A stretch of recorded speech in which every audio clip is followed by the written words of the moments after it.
I want to kind of break down the actual impact here. Amazon saying 50,000 new jobs. That might be split 25-25 between these new cities. How big is an influx of that many employees actually going to stress the infrastructure of cities?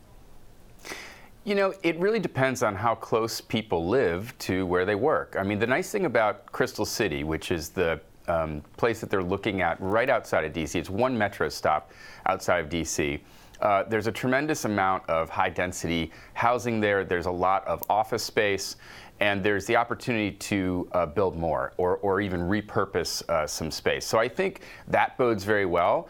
But additionally, because we're a tri-state area like New York, there's the opportunity for people to live in Washington, D.C. or to live in Maryland and take the metro.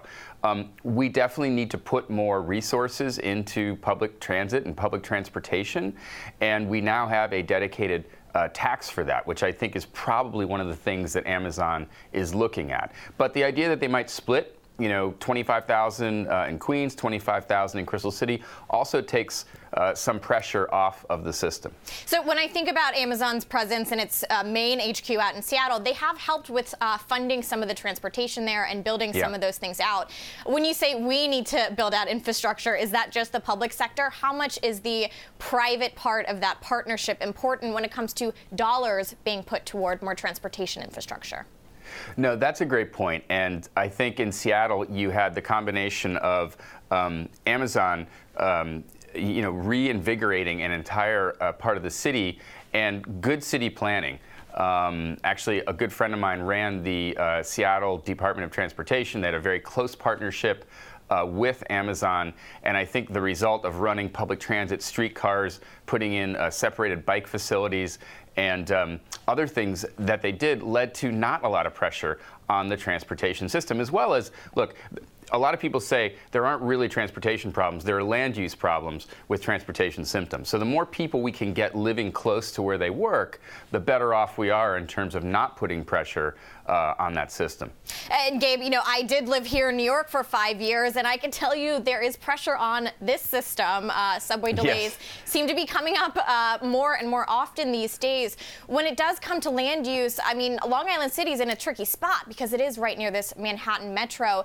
You are the master of people before automobile transportation. Can you kind of talk through what you see some of these cities that are close to New York or say DC could do in terms of bike sharing or jumping on the scooter craze that we're seeing? Yeah, I mean, in many cases, we're sort of overthinking the solutions to the problems. We need to really think about use case. And when you look at, 60% of trips in urban areas being less than 5 miles, when you look at 60% of trips less than a mile in urban areas being taken by car, there are some obvious solutions to that. And yeah, I was able to work on putting in some of the first big bike sharing systems in the US, here in DC and Chicago. And they are absolutely essential, I think. Bikes, scooters, electric, personal, and shared options are absolutely crucial. It's a much smaller format or envelope. It's easy for people to use. It's zero or low emission.